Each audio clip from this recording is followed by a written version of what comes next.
महापरिनिर्वाण भूमि, ये हमारा धम्म तीर्थ स्थल है।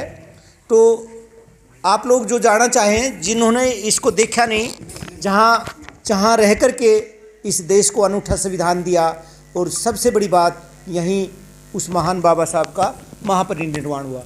वो देना इसमें थोड़ा सा गड़बड़ हो गया शेयर। हेलो, नहीं ज़्यादा देर नहीं लेना है ना। तो वो राष्ट्रीय स्मारक, जिसको इच्छा हो जहाँ रह करके, और आप लोगों को ताजुब होगा जब बाबा साहब को कब मिला ये राष्ट्रीय स्मारक जो 26 अलीपुर रोड, बेहद प्रसन्नता होगी और दुख भी होगा। बाबा साहब थे South Avenue, Harding Avenue, 1 number कोठी, जिसको न्याय की कोठी भी कहा जाता है। देखो, मतलब अजूबा है, बाबा साहब से जुड़ी घटनाएं एक अजूबा है। कोठी का नंबर 1, जिसको न्याय की कोठी कहा जाता था, उस कोठी में रहते थे, उस बंगले में रहते थे।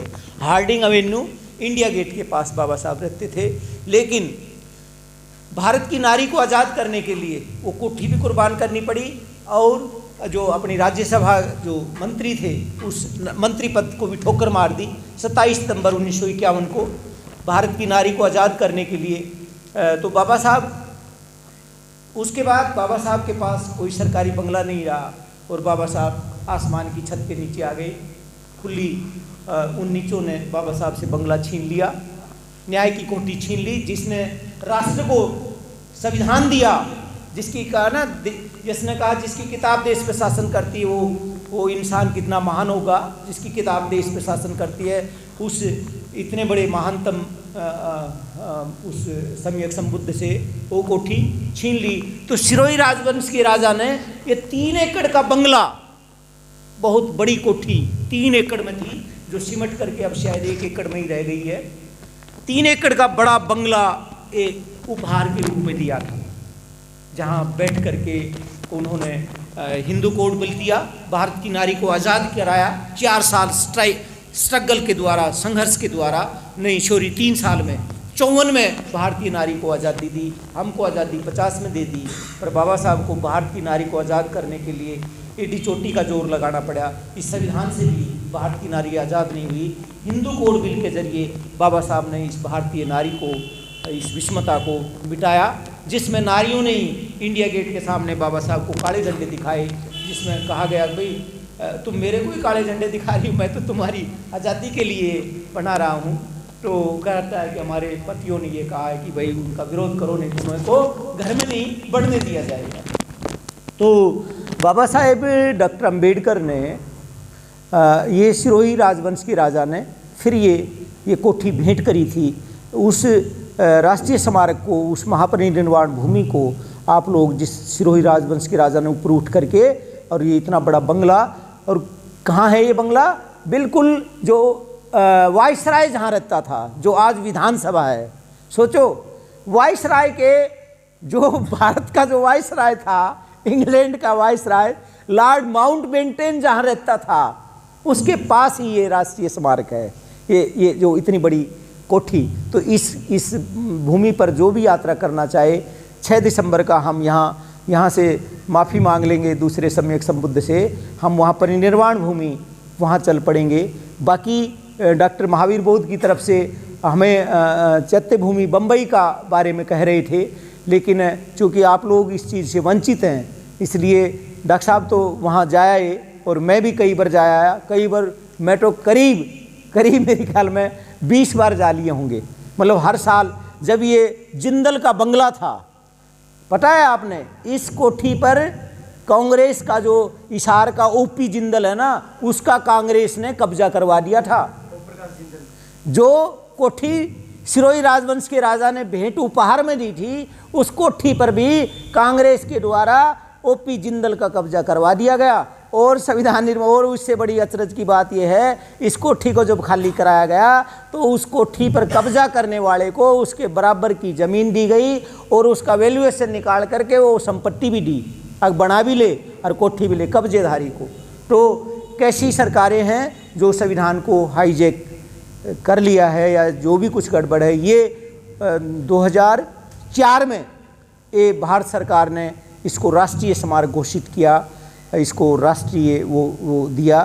तो वहाँ इस महानतम पिता का, हमारे महानतम पिता ये कहेंगे, एक ऐसे पिता बाबा साहब के, हमारे बेटे ने पीछे एक बात कही आनंद ने कि इस देश को तो बनाया किसने? बाबा साहब ने। और बाबा साहब को किसने बनाया? सूबेदार मेजर रामजी सकपाल ने। ये संसार के सबसे महान पिता है। हमारे इस देश को किसने बनाया? बाबा साहब ने। और बाबा साहब को किसने बनाया? सूबेदार मेजर रामजी सकपाल ने। मेरे रोंगटे खड़े हो गए। मैं तो सोचता था कि इस दुनिया का सबसे दुखी व्यक्ति, महामानव बाबा साहब होंगे। बाबा साहब के माता पिता तो इससे भी अधिक दुखी थे। बाबा साहब की माँ ने कितनी 14 संतानों को जन्म दिया और 7 बेटियां तो मृत पैदा हुई, 7 बालिकाएं। मेरे रोंगटे खड़े हो गए। और आप लोगों को जानकर बेहद प्रसन्नता होगी, क्योंकि उस महामानव का संविधान की चर्चा है तो उस संविधान बनाने वाले की भी चर्चा होनी चाहिए। उनके नाना मेजर लक्ष्मण मुरवाडकर मेजर थे, मेजर उस जमाने के मेजर, उनके नाना मेजर लक्ष्मण मुरवाडकर, जो कई बीघों के जागीरदार थे। कई गांवों में उनका वो पैसा देते थे। मेजर लक्ष्मण मुरवाडकर के घर नौकर चाकर थे। एक वो क्या था, बाग बगीचा था, पक्षी थे, हिरण पाल रखे थे। और कमाल का ही था उनका एक घंटा बजता था, सारे लोग इकट्ठा होते थे। और कितना गजब का था। मैं इतने वर्षों तक एक बोध होकर के भी बाबा साहब के पिता क्या थे, माता भीमाबाई क्या थी। 7 मृत बच्ची पैदा हुई और कितनी संतानें उसके बाद खोई, मात्र 5 संतान जीवित बच पाई। कितना शरीर इस अनमोल पुत्र को 14वां रतन, यदि ये 14वां रतन हमको ना मिला होता तो ये आज हमें ये दिन देखने को ना मिला। उस माँ ने कितनी ऐसे ये पीड़ा और कितनी दुख तकलीफ और कितनी स्वाभिमानी थी वो, कितने धन्नाट घर की वो राजकुमारी थी आप सोचोगे। और कितने यहाँ जो सूबेदार मेजर रामजी सकपाल के घर में कितनी आर्थिक बदहाली थी, लेकिन सूबेदार मेजर रामजी सकपाल को उस बदहाली का तनिक भी एहसास नहीं होने दिया। मेजर लक्ष्मण मुरवाडकर जब रिश्ता करने गए तो सूबेदार मेजर रामजी सकपाल के पिता ने कहा, मालोजी सकपाल जो फौज में हवलदार थे, इनके दादा भी, बाबा साहब के दादा मालोजी सकपाल भी फौज में हवलदार थे, कि तुम्हारी राजकुमारी राजसी ठाठ बाट में पली बेटी हमारे घर में कैसे रहेगी। कहता है कि मैंने अपनी बेटी को अच्छे संस्कार दिए हैं और मैंने तुम्हारा बेटा बहुत ही पसंद है। जबकि सिपाही थे सूबेदार मेजर रामजी सकपाल और वो मेजर थे। मुझे आपका सूबेदार में जो आपका बेटा है मुझे बेहद पसंद है और मेरी राजसी ठाठ बाट में पली बेटी कभी भी इस बात का मैंने उसकी माँ ने उसको बहुत अच्छे संस्कार दिए हैं। मैं ये एक रिश्ता करने वाले उस पिता की, क्योंकि वो पुत्र उसको पसंद था। सूबेदार मेजर कितना निशानेबाज था और निशानेबाज की जो प्रतियोगिता होती थी उसमें पक्षी मारे जाते थे, इसलिए निशानेबाजी की प्रतियोगिता में वो हिस्सा नहीं लेते थे, जबकि फौज में वो कंपलसरी था। वो कितना करुणामय थे, क्योंकि कबीर पंथ का संत कबीर का उस परिवार पर बड़ा भारी प्रभाव था। है जी, 17 पदक थे उनके दादा के, और वो बारात में गए हैं अपनी संधि में 17 पदक लगा करके मालोजी सकपाल अपने समझाने गए हैं अपने बेटे सूबेदार मेजर की बारात में। बड़ा विस्मय था, मतलब बहुत आश्चर्यचकित रहा मैं। रात को 2-3 बज गए थे। ये बड़ा अनूठा परिवार है। हम सब क्या पढ़ रहे हैं, हम बाबा साहब को भी नहीं पढ़ पा रहे।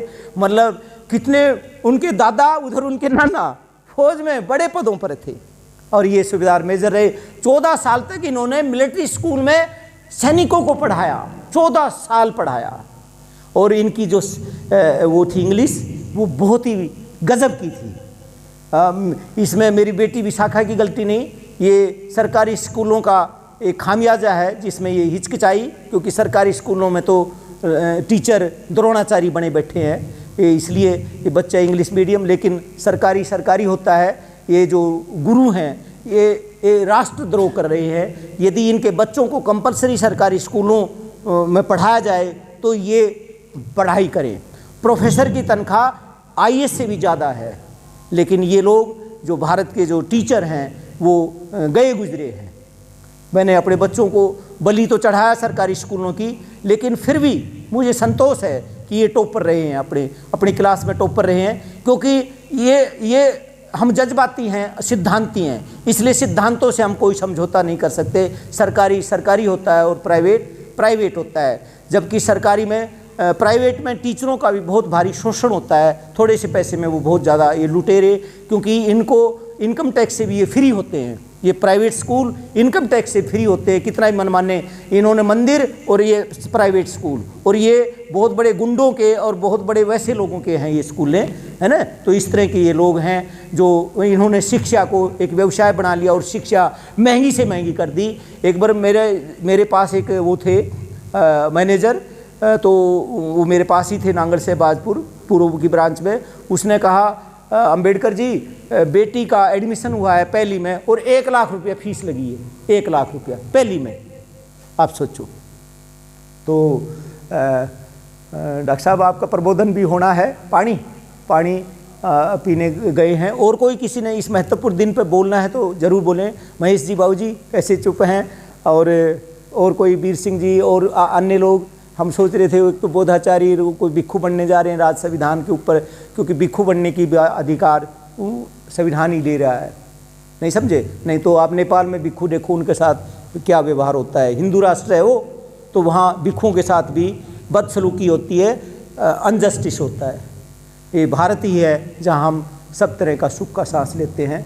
तो कोई भी बोले और यहाँ बोले ताकि हम समापन, क्योंकि सुजाता हर ने शायद गुड़गांव और रुक सकते हैं, तो कल का वो पूर्णिमा का अच्छा बच्चे वाली बात है। तो ये सब है।